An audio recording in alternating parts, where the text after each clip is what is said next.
తర్వాత మన ఏదన్నా మనకి ఆహారం తీసుకోలేదనుకోండి, ఆకలి పెరగటం అనేది సహజం. ఆకలి మనం ఫుడ్ తీసుకోకపోయినా ఆకలి పెరగలేదంటే అదొక జబ్బుతో సమానం అండి. ఎందుకంటే ఇప్పుడు మనుషులందరికీ ఫుడ్ లేకపోతే ఆకలి పెరగలేదనుకోండి, మానవ జాతి ఎప్పుడో అంతరించిపోయి ఉండేది. సో ఫుడ్ లేదు, నీ ఆకలి పెరిగితే మన మైండ్ కాన్సన్ట్రేషన్ కూడా ఏ వర్క్ మీదకి వెళ్ళదు, చికాకు పెరిగిపోయి ఓన్లీ ఫుడ్ మీదకే దృష్టి వెళ్తుంది. మన మైండ్ కాన్సన్ట్రేషన్ అంతా ఫుడ్ మీదకే వెళ్తుంది. సో మనం ఫుడ్ తీసుకోకపోవటం వల్ల ఆకలి పెరగటం అనేది చాలా ప్రొటెక్టివ్ మెకానిజం. సన్నగా ఉన్న వాళ్ళు కానీ ఎవరైనా కానీ మనుషులకి ఆకలి ఉంటే వాళ్ళు మనం చాలాసేపు ఫుడ్ తీసుకోలేదు కాబట్టి మనం ఫుడ్ తీసుకోవాలనే వైపు వచ్చే హార్మోన్స్ వల్ల మన బ్రెయిన్ అలా ప్రేరేపిస్తుందండి. దానివల్ల మనకి ఆకలి తీసుకోవటం జరుగుతుంది. ఫుడ్ కోసం వెళ్ళటం, ఫుడ్ తింటే కానీ మళ్ళీ ఆ చికాకు అనేది తగ్గదు. సో ఈ విధంగా మనకి బేరియాట్రిక్ సర్జరీ తర్వాత మన బేరియాట్రిక్ సర్జరీ తర్వాత కాదు, ఫాస్టింగ్ చేస్తే మన ఆకలి అనేది పెరుగుతుంది.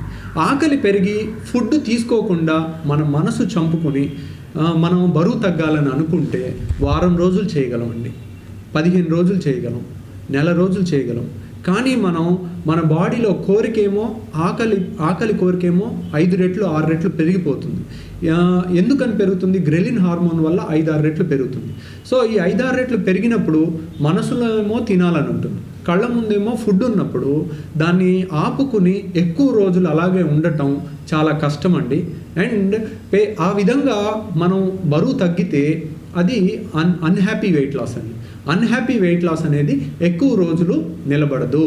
సో ఎప్పుడో ఒకసారి వి విల్ బ్రేకప్, అంటే ఒక 15 డేస్ తర్వాత కానీ నెల రోజుల తర్వాత కానీ ఇదే లైఫ్, ఇంకా అన్నం తినకుండా అని ఉంటుంది. లేకపోతే ఒకవేళ తెలియకుండా కూడా తినేయటం జరుగుతుంది.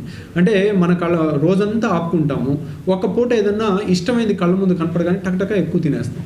తక్కువ క్వాంటిటీ తిన్నా ఎక్కువ క్యాలరీస్ ఉన్న ఫుడ్ తీసుకునేటట్టు బాడీ మనిషిని ప్రేరేపిస్తుందండి.